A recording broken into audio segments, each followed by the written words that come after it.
اعوذ باللہ من الشیطان الرجیم، بسم اللہ الرحمن الرحیم۔ معزز طلباء و طالبات، السلام علیکم ورحمۃ اللہ۔ آج ہم اسلامیات کا تیسرا آن لائن سیشن کرنے جا رہے ہیں، جس میں ہم چیپٹر نمبر 3 نماز، اہمیت و فضیلت اور فرائض، یعنی نماز کی اہمیت، اس کے فضائل اور اس کے فرائض کے بارے میں سیکھیں گے۔ تو سب سے پہلے نماز کی اہمیت و فضیلت۔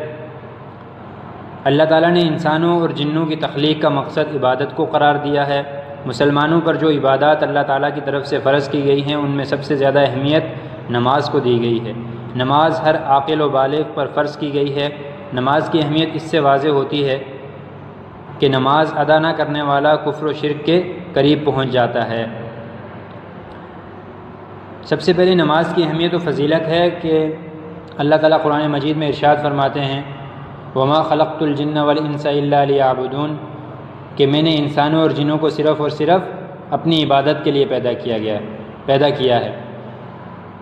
تو انسان کا مقصد اس دنیا میں آنے کا صرف اور صرف عبادت ہے، اور عبادات میں سب سے زیادہ اہمیت وہ نماز کو دی گئی ہے۔ اور نماز جو ہے وہ ہر عاقل و بالغ، عاقل کا مطلب ہوتا ہے عقل رکھنے والا، یعنی جو اچھے اور برے کی تمیز کر سکے۔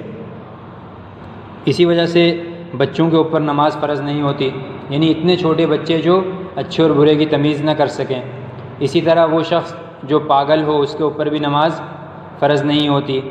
پھر جو شخص بے ہوش ہو، کیونکہ جو شخص بے ہوش ہوتا ہے اس کی بھی عقل کام نہیں کر رہی ہوتی، تو اس کے اوپر بھی نماز فرض نہیں ہوتی۔ عاقل و بالغ کا مطلب ہوتا ہے جو عمر کے اس حصے میں پہنچ جائے جہاں پر اس کے اوپر اسلام کے احکام لاگو ہونا شروع ہو جائیں۔ وہ عمر عام طور پر 10 سے 12 سال کی ہوتی ہے، کہ 10 سے 12 سال کی عمر میں بچہ بالغ ہو جاتا ہے۔ تو نماز ہر عاقل و بالغ پر فرض ہے، اور نماز کی اہمیت اس سے واضح ہوتی ہے، اس کی اہمیت کا اس سے اندازہ کیا جا سکتا ہے کہ نماز نہ ادا کرنے والا کفر و شرک کے قریب پہنچ جاتا ہے۔ جیسے کہ اللہ تعالیٰ قرآن پاک میں ارشاد فرماتا ہے، وَأَقِيمُوا الصَّلَاةَ وَلَا تَكُونُوا مِنَ الْمُشْرِكِينَ، اور نماز پڑھتے رہو اور مشرکوں میں نہ ہونا، یعنی اگر تم نماز چھوڑ دو گے تو تم مشرکین میں سے ہو جاؤ گے۔ ایک حدیث پاک ہے، اس میں آپ صلی اللہ علیہ وسلم نے فرمایا کہ جس نے جان بوجھ کر نماز چھوڑی، گویا اس نے کفر کیا۔ تو یعنی جان بوجھ کر نماز چھوڑنا یہ انسان کو اسلام سے نکال دیتا ہے۔ تو نماز کی اہمیت اس سے اندازہ ہوتا ہے نماز کی اہمیت کا۔ دوسری جگہ پر اللہ تعالیٰ ارشاد فرماتا ہے، ان الصلاۃ کانت علی المؤمنین کتابا موقوتا، کہ بے شک نماز مومنوں پر اوقات مقررہ میں ادا کرنا فرض ہے، یعنی مسلمانوں کے اوپر فرض ہے کہ وہ نماز ادا کریں۔ تو اس سے بھی نماز کی اہمیت کا اندازہ ہوتا ہے۔ اس کے علاوہ نماز کو اللہ تعالیٰ کا قرب حاصل کرنے کا اہم ذریعہ قرار دیا گیا ہے۔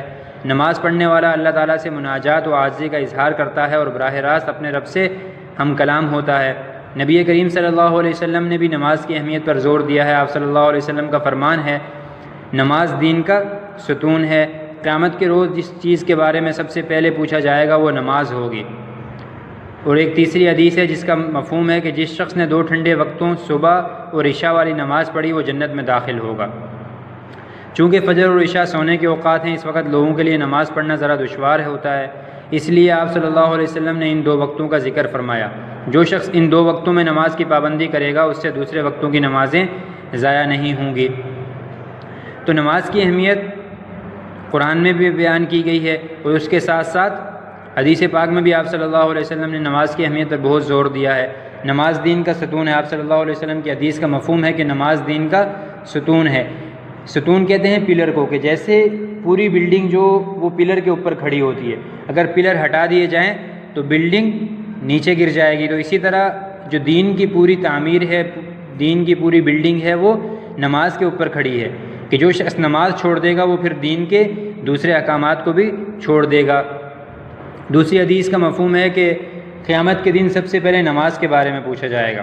پوری حدیث اس طرح ہے کہ قیامت کے دن سب سے پہلے نماز کے بارے میں پوچھا جائے گا، جس کی نماز صحیح نکل آئی تو اس کے دوسرے اعمال بھی صحیح نکلیں گے، اور جس کی نماز صحیح نہ نکلی تو اس کے دوسرے اعمال بھی صحیح نہیں نکلیں گے۔ یعنی اگر کسی کی نماز صحیح نکل آئی، اس نے اپنی نماز کی پابندی کی ہوگی، تو اللہ تعالیٰ اس کے دوسرے جو گناہ ہوں گے ان کو معاف کر دے گا اور اس کو جنت میں داخل کر دے گا۔ لیکن اللہ نہ کرے اگر کسی کی نماز ہی صحیح نہ نکلی تو پھر اس کے دوسرے اعمال بھی صحیح نہیں ہوں گے۔ اور اس کے بعد تیسری حدیث میں آپ صلی اللہ علیہ وسلم نے فرمایا کہ جس نے فجر اور عشاء کی نماز پڑھی تو وہ جنت میں داخل ہوگا، چونکہ ان وقتوں میں انسان سو رہا ہوتا ہے، نیند کا غلبہ ہوتا ہے اس کے اوپر، تو یہ ذرا مشکل نمازیں ہیں، تو جو ان نمازوں کو پڑھ لے گا وہ پھر دوسری نمازیں بھی پڑھ لے گا۔ شرائط نماز کی ادائیگی کے لیے کچھ شرائط ہیں جن کا پورا کرنا نماز پڑھنے سے پہلے ضروری ہے۔ ان شرطوں کو پورا کیے بغیر نماز درست نہیں ہوتی۔ یہ شرائط نماز کے اندر نہیں ہوتی بلکہ نماز سے پہلے ادا کیے جاتے ہیں، جو کہ درجہ ذیل ہیں۔ ہر چیز کو کرنے سے پہلے اس کے کچھ شرائط ہوتی ہیں، اس کی کچھ، تو اسی طرح نماز ادا کرنے سے پہلے نماز کی بھی کچھ شرائط ہیں۔ یہ شرائط اگر پوری نہ کی جائیں تو نماز ادا نہیں ہوتی۔ وہ شرائط کیا کیا ہیں؟ ان میں سب سے پہلے ہے طہارت، یعنی پاک ہونا۔ پاک ہونے سے مراد یہ ہے کہ انسان کا اپنا بدن، لباس اور جگہ جہاں نماز پڑھے گا صاف و پاک ہو۔ یعنی انسان کا بدن بھی پاک ہونا چاہیے، اس کے کپڑے بھی پاک ہونا چاہیے، اور جس جگہ نماز پڑھی جا رہی ہے وہ جگہ بھی پاک ہونی چاہیے۔ ستر عورت، شرعی حکم کے مطابق جسم کا ڈھکا ہونا۔ ستر عورت کا مطلب ہوتا ہے کہ شریعت میں اللہ تعالیٰ کا حکم ہے کہ انسان کا جسم ڈھکا ہونا چاہیے، اس کو ستر کہا جاتا ہے، یعنی وہ حصہ جس کا ڈھکا ہوا ہونا ضروری ہے اور جس کو دکھانا بغیر کسی عذر کے جائز نہیں ہے۔ وہ ستر کیا ہے؟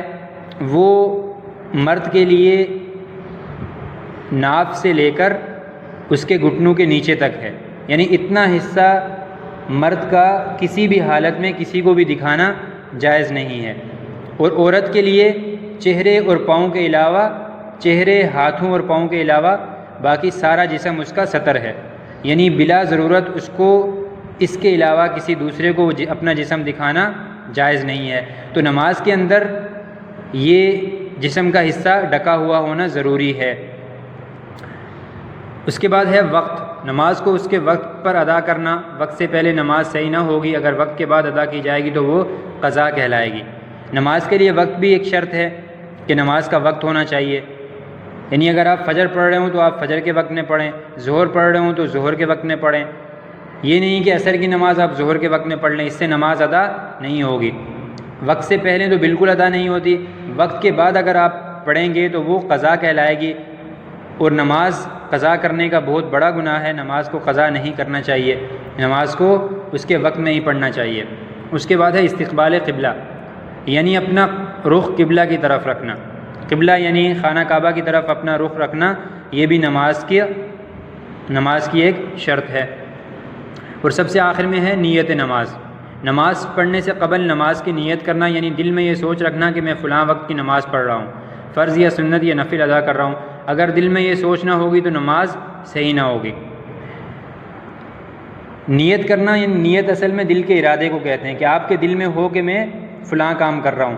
تو اگر آپ نماز کی نیت کریں گے تو آپ کے دل میں یہ بات ہونی چاہیے کہ میں نماز پڑھ رہا ہوں، کون سے وقت کی پڑھ رہا ہوں، اور نفل پڑھ رہا ہوں، فرض پڑھ رہا ہوں، سنت پڑھ رہا ہوں، یہ آپ کے دل میں ہونی چاہیے۔ اگر آپ کے دل میں یہ بات نہیں ہوگی تو آپ کی نماز ادا نہیں ہوگی۔ زبان سے کہنا ضروری نہیں ہے، صرف دل میں بھی اگر ہو تو کافی ہو جائے گا، البتہ اگر کوئی زبان سے کہہ دیتا ہے تو یہ زیادہ اولیٰ ہے۔ یہ ساری نماز کی شرائط ہیں جو نماز سے پہلے ادا کرنا ضروری ہے، یعنی نماز سے پہلے یہ ان سب شرائط پر عمل کرنا لازمی ہے۔ اس کے بعد پھر نماز کے فرائض آتے ہیں، اور یہ فرائض جو ہیں یہ نماز کے اندر ہوتے ہیں۔ نماز پڑھنے کے کچھ فرائض بھی مقرر کیے گئے ہیں جن کا پورا کرنا ضروری ہے۔ یہ فرائض نماز کے اندر ہوتے ہیں، اگر ان میں سے ایک بھی رہ جائے، چاہے بھولے سے یا جان بوجھ کر، تو نماز نہیں ہوگی۔ تو فرائض میں سے اگر ایک بھی رہ جائے تو نماز ادا نہیں ہوگی۔ فرائض کتنے ہیں؟ ان کی کل تعداد 7 ہے، جو کہ یہ ہیں۔ فرائض کی کل تعداد 7 ہے، جو کہ یہ ہیں۔ نمبر 1 تکبیر تحریمہ، یعنی اللہ اکبر کہہ کر نماز کی شروعات کرنا۔ نمبر 2 قیام کرنا۔ نمبر 3 قرات کرنا۔ نمبر 4 رکوع کرنا۔ نمبر 5 سجدہ کرنا۔ نمبر 6 آخری جلسہ یا قعدہ کرنا، اور نمبر 7 سلام کے ساتھ نماز کو مکمل کرنا۔ تکبیر تحریمہ کس کو کہتے ہیں؟ نماز جب شروع کرتے ہیں تو اس وقت انسان اللہ اکبر کہہ کر اپنے ہاتھ کانوں تک اٹھاتا ہے، اس تکبیر کو تکبیر تحریمہ کہا جاتا ہے۔ تحریمہ کا مطلب ہوتا ہے حرام کرنے والی۔ تو تکبیر تحریمہ کو تحریمہ اس لیے کہا جاتا ہے کہ وہ نماز کے علاوہ باقی تمام کام انسان پر حرام کر دیتی ہے۔ نماز کے اندر انسان صرف نماز پڑھ سکتا ہے، اس کے علاوہ کوئی دوسرا کام نہیں کر سکتا۔ اس کے بعد قیام کرنا، تکبیر تحریمہ کے بعد انسان کھڑا ہو کر جس میں قرات کرتا ہے، سورہ فاتحہ پڑھتا ہے، اس کے ساتھ کوئی سورت ملاتا ہے، ثنا پڑھتا ہے، تو اس کو قیام کرنا کہا جاتا ہے۔ قیام کا مطلب ہوتا ہے کھڑا ہونا۔ اس کے بعد نمبر 3 ہے قرات کرنا۔ قرات کرنا یعنی سورہ فاتحہ اور اس کے ساتھ کوئی سورت ملانا، اس کو قرات کہا جاتا ہے۔ رکوع کرنا، پھر سجدہ کرنا، آخری جلسہ یا قعدہ کرنا۔ 2 رکعت کی نماز میں تو ایک ہی قعدہ ہوتا ہے کہ اس میں انسان آخر میں بیٹھ کر تشہد پڑھتا ہے، درود شریف پڑھتا ہے، اس کے بعد دعا کرتا ہے اور پھر سلام پھرتا ہے، تو اس بیٹھنے کے عمل کو قعدہ کہا جاتا ہے۔ البتہ 4 رکعت کی نماز میں 2 قعدے یا جلسے ہوتے ہیں۔ ایک دوسری رکعت کے بعد ہوتا ہے جس میں انسان تشہد پڑھتا ہے درود سے پہلے تک، اور دوسرا آخری رکعت میں یعنی چوتھی یا تیسری رکعت میں ہوتا ہے جس میں انسان مکمل تشہد، پھر اس کے بعد درود ابراہیمی اور آخر میں دعا پڑھتا ہے۔ تو فرض کون سا ہے؟ فرض آخری والا ہے۔ 2 رکعت کی نماز میں ایک ہی ہوتا ہے تو وہ فرض ہے۔ 3 رکعت یا 4 رکعت کی نماز میں آخری والا فرض ہے۔ اس کے بعد ہے سلام کے ساتھ نماز کو مکمل کرنا، یعنی اپنے ارادے سے نماز کو ختم کرنا، سلام کے ساتھ نماز کو ختم کرنا۔ تو یہ نماز کے فرائض ہیں۔ اگر ان میں سے کوئی ایک بھی چھوٹ گیا، چاہے جان بوجھ کر چھوڑا ہو یا بھولے سے چھوٹ جائے، تو نماز ادا نہیں ہوگی بلکہ نماز کو دہرانا ضروری ہوگا۔ نماز کے فوائد، نماز سے کئی اخلاقی، تمدنی، معاشرتی، روحانی، جسمانی، سیاسی اور عسکری فوائد حاصل ہوتے ہیں۔ نماز کے بے شمار فوائد ہیں۔ اخلاقی یعنی انسان کے اخلاق میں نماز سے فائدہ ہوتا ہے۔ تمدنی یعنی اس کے رسم و رواج میں، اس کے رہنے سہنے کے طریقے میں نماز سے فائدہ حاصل ہوتا ہے۔ معاشرتی، معاشرے کے اندر نماز سے بہت سارے فوائد حاصل ہوتے ہیں۔ روحانی، انسان کو روحانی فوائد حاصل ہوتے ہیں، یعنی اس کی روح کو بہت سارے فائدے حاصل ہوتے ہیں۔ جسمانی، اسی طرح سیاسی اور عسکری۔ سیاسی کا مطلب ہوتا ہے جو ہمارا پورا نظام ہے ایک، جو ہم سب مل کر رہتے ہیں، اس نظام میں بہت سارے فوائد حاصل ہوتے ہیں نماز سے۔ اسی طرح عسکری، فوجی، عسکری کہتے ہیں فوجی، تو جو فوجی ایک نظام ہے اس میں بھی نماز کے بہت سارے فوائد حاصل ہوتے ہیں۔ وہ سارے فوائد آگے بتائے جائیں گے۔ پہلا فائدہ ہے نماز روحانی اور جسمانی سکون حاصل ہونے کا بہترین ذریعہ ہے۔ نماز سے انسان کو روحانی فائدہ بھی حاصل ہوتا ہے، انسان کی روح کو سکون ملتا ہے، اسی طرح انسان کے جسم کو بھی سکون ملتا ہے۔ نماز پڑھنا ایک ایسا مسلسل عمل ہے جس سے انسان کئی برائیوں اور گناہوں سے بچا رہتا ہے، جیسا کہ اللہ تعالیٰ نے قرآن مجید میں ارشاد فرمایا، ان الصلاۃ تنہی عن الفحشاء والمنکر۔ ترجمہ، کچھ شک نہیں کہ نماز بے حیائی اور بری باتوں سے روکتی ہے۔ تو نماز پڑھنے والا دوسری برائیوں سے اور گناہوں سے بھی رک جاتا ہے، چونکہ جو نماز پڑھے گا وہ پھر اللہ تعالیٰ اس کو دوسری برائیوں اور گناہوں سے بھی بچائیں گے۔ اس کے بعد ہے کہ نماز پڑھنے والا وقت کا پابند ہوتا ہے، چونکہ نماز وقتی پابندی کے ساتھ ہوتی ہے۔ ظہر کے وقت میں ظہر پڑھی جاتی ہے، عصر کے وقت میں عصر، فجر کے وقت میں فجر، تو نماز پڑھنے والا وہ پھر وقت کا بھی پابند ہو جاتا ہے۔ نماز مساوات کا درس دیتی ہے اور امیر و غریب کے درمیان فرق کو ختم کرتی ہے۔ مساوات کہتے ہیں برابری کو۔ نماز میں چونکہ سب ایک ساتھ کھڑے ہو کر باجماعت نماز پڑھتے ہیں، اس میں کوئی امیر غریب کا کوئی کانسیپٹ نہیں ہوتا، بلکہ سب ایک ہی صف میں کھڑے ہو کر کندھے سے کندھا ملا کر نماز پڑھتے ہیں۔ تو اس سے انسان کے اندر یہ چیز آتی ہے کہ وہ سب کو برابر، اپنے برابر سمجھتا ہے، کسی کو چھوٹا یا حقیر نہیں سمجھتا، اور امیر و غریب کا فرق ختم ہو جاتا ہے۔ نماز آپس میں محبت اور ہمدردی کا جذبہ ابھارتی ہے۔ نماز پڑھنے جب سب مسجد میں جاتے ہیں، وہاں ایک دوسرے سے ملاقات ہوتی ہے، ان کے حال احوال کے بارے میں پتہ چلتا ہے، تو اس سے محبت اور ہمدردی کا جذبہ پیدا ہوتا ہے۔ نماز پڑھنے والا ہمیشہ پاک و صاف رہنے کا عادی ہوتا ہے، اور نماز کی بدولت نمازی بہت سی اچھی عادتوں مثلاً سچ بولنا اختیار کرتا ہے، غیبت، چغلی، چوری اور دیگر برائیوں سے بچتا ہے اور نیکی کرنے کا عادی بن جاتا ہے۔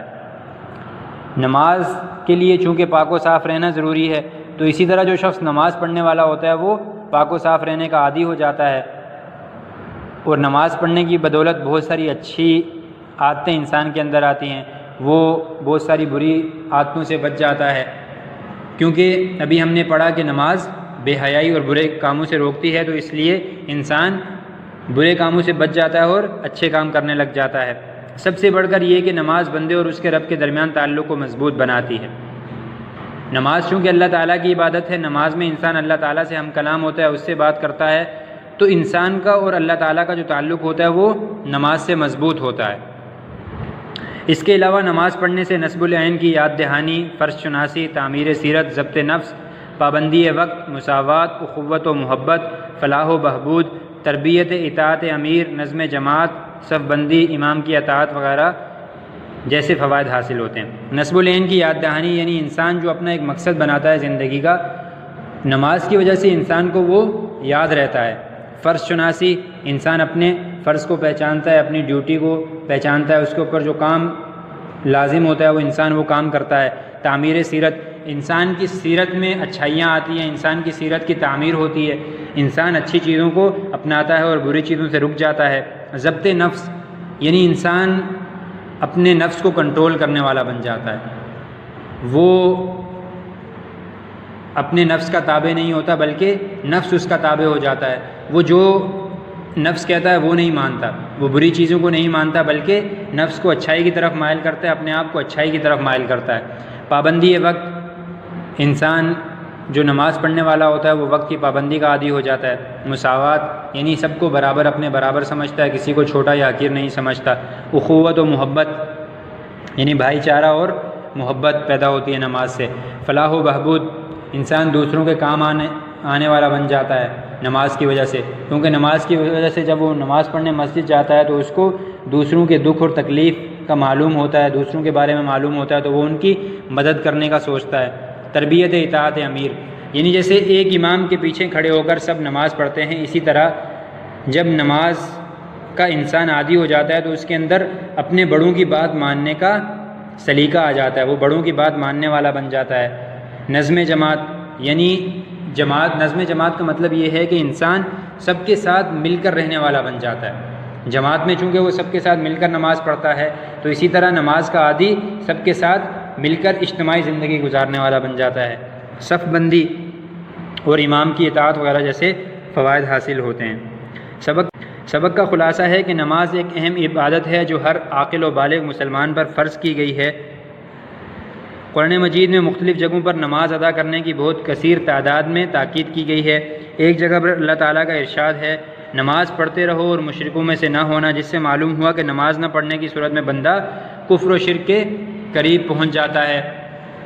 احادیث مبارکہ میں بھی نماز کی بڑی اہمیت بیان کی گئی ہے۔ ایک حدیث مبارک میں آیا ہے کہ نماز دین کا ستون ہے۔ نماز ایک ایسی عبادت ہے جس کے ذریعے نمازی کو روحانی اور جسمانی فائدہ حاصل ہوتا ہے۔ نماز پڑھنے سے آدمی بے حیائی اور بری باتوں سے بچ جاتا ہے۔ نماز کے کچھ شرائط و فرائض ہیں جن کو پورا کیے بغیر نماز نہیں ہوتی۔ تو یہاں پر آپ کا یہ چیپٹر مکمل ہوتا ہے۔ اس کا اسائنمنٹ بھی تیار ہے، آپ اپنا پرانا اسائنمنٹ آ کر جمع کروائیں اور نیا اسائنمنٹ لے کر جائیں اور اسے اپنی کاپی میں مکمل کریں۔ اس کے ساتھ ساتھ آپ کو حدیث نمبر 6 سے 10 تک دی گئی ہیں، انہیں بھی یاد کر کے اپنی کاپی میں لکھیں، اور ساتھ ساتھ نماز کے فرائض اور نماز کی شرائط کو بھی یاد کریں، ان کو ایک چارٹ کی شکل میں لکھیں۔ اور اس کے بعد احادیث ہیں آگے، تو 5 حدیث تو آپ کے پاس جا چکی ہیں۔ حدیث نمبر 6 سے پڑھ لیتے ہیں آج۔ حدیث نمبر 6 ہے الحیاء شعبۃ من الایمان، کہ حیا ایمان کا اہم ترین حصہ ہے۔ اہم ترین حصہ اس لیے ہے کہ ایک دوسری حدیث ہے جس میں آپ صلی اللہ علیہ وسلم کا ارشاد ہے کہ تم میں سے جو حیا نہ کرے تو وہ جو چاہے کرے، کیونکہ جب انسان کے اندر سے حیا ختم ہو جاتی ہے تو پھر وہ کسی کی پرواہ نہیں کرتا، اور جو شخص انسانوں کی پرواہ نہیں کرتا وہ خدا کی پرواہ بھی نہیں کرتا۔ تو اس لیے حیا ایمان کے لیے بہت زیادہ ضروری ہے۔ حدیث نمبر 7 ہے خیر الناس من ينفع الناس، ترجمہ ہے لوگوں میں سب سے بہتر وہ ہے جو دوسروں کو فائدہ پہنچائے، یعنی وہ انسان جس سے دوسروں کو فائدہ پہنچے، جس سے دوسروں کو خوشی ملے، راحت ملے، سکون ملے، وہ سب سے بہتر ہے، بجائے اس کے کہ وہ کسی کو تکلیف دے، کسی کو دکھ دے، وہ دوسروں کی راحت کا سامان بنے، تو وہ سب سے بہتر انسان ہے۔ حدیث نمبر 8 ہے التائب من الذنب کمن لا ذنب لہ۔ اس کا ترجمہ ہے کہ گناہ سے توبہ کرنے والا ایسا ہے گویا اس نے گناہ کیا ہی نہیں، کہ جو شخص گناہ سے توبہ کر لیتا ہے تو اللہ تعالیٰ اس کے گناہ معاف کر دیتے ہیں، تو وہ ایسا ہو جاتا ہے گویا اس نے گناہ کیا ہی نہیں۔ یہاں ایک بات یہ یاد رکھنی چاہیے کہ توبہ کرنے کا یہ مطلب نہیں کہ آپ نے ایک گناہ کیا پھر اللہ تعالیٰ سے زبانی توبہ کر لی، پھر گناہ میں لگ گئے، پھر توبہ کر لی، پھر گناہ میں لگ گئے، بلکہ توبہ کا مطلب یہ ہوتا ہے کہ آپ سچے دل سے اپنے کیے ہوئے کام پر پشیمان ہوں، اس پر شرمندہ ہوں، اور اللہ تعالیٰ سے توبہ کریں، اور ساتھ میں یہ ارادہ بھی ہو کہ میں آئندہ کبھی یہ کام نہیں کروں گا، تو اس کو کہتے ہیں توبہ۔ حدیث نمبر 8 ہے الوحدۃ خیر من جلیس السوء۔ ترجمہ ہے بری مجلس سے تنہائی بہتر ہے، یعنی برے لوگوں کے ساتھ اٹھنے بیٹھنے سے اچھا ہے کہ انسان اکیلا رہے، کیونکہ صحبت جو ہوتی ہے وہ بہت زیادہ اثر کرتی ہے۔ آپ اچھے لوگوں کے ساتھ بیٹھیں گے تو خود بخود آپ میں اچھی عادات، اچھی خصائل اور اچھے کام کرنے کا جذبہ پیدا ہوگا، لیکن اگر آپ برے لوگوں کے ساتھ اٹھنا بیٹھنا رکھیں گے تو آہستہ آہستہ جو بری عادات ان دوسرے لوگوں میں ہیں وہ آپ میں بھی آ جائیں گی۔ تو اس لیے حدیث پاک میں آپ صلی اللہ علیہ وسلم نے ارشاد فرما دیا کہ بری مجلس سے بہتر ہے کہ انسان اکیلا رہ لے۔ حدیث نمبر 10 ہے طلب العلم فریضۃ علی کل مسلم۔ ترجمہ ہے علم حاصل کرنا ہر مسلمان مرد و عورت پر فرض ہے۔ یاد رکھیں کہ اتنا علم حاصل کرنا کہ جس سے انسان کو پاکی ناپاکی، حلال حرام، جائز ناجائز کا علم ہو جائے، ہر مسلمان مرد و عورت پر فرض ہے، یعنی اتنا اس کو علم ہونا چاہیے کہ وہ اپنے روزمرہ کے معاملات میں اللہ تعالیٰ کا کیا حکم ہے اس کو جان سکے۔ تو اتنا علم حاصل کرنا ہر مسلمان چاہے وہ مرد ہو یا عورت اس پر فرض ہے۔ یہ آپ کی 10 حدیثیں ہو گئی ہیں، 5 اس سے پہلے اسائنمنٹ میں گئی تھی اور 5 یہ، تو ان کو اپنی کاپی میں ترجمے سمیت لکھیں اور پھر یاد کریں۔ اللہ تعالیٰ آپ کا حامی و ناصر ہو۔ السلام علیکم۔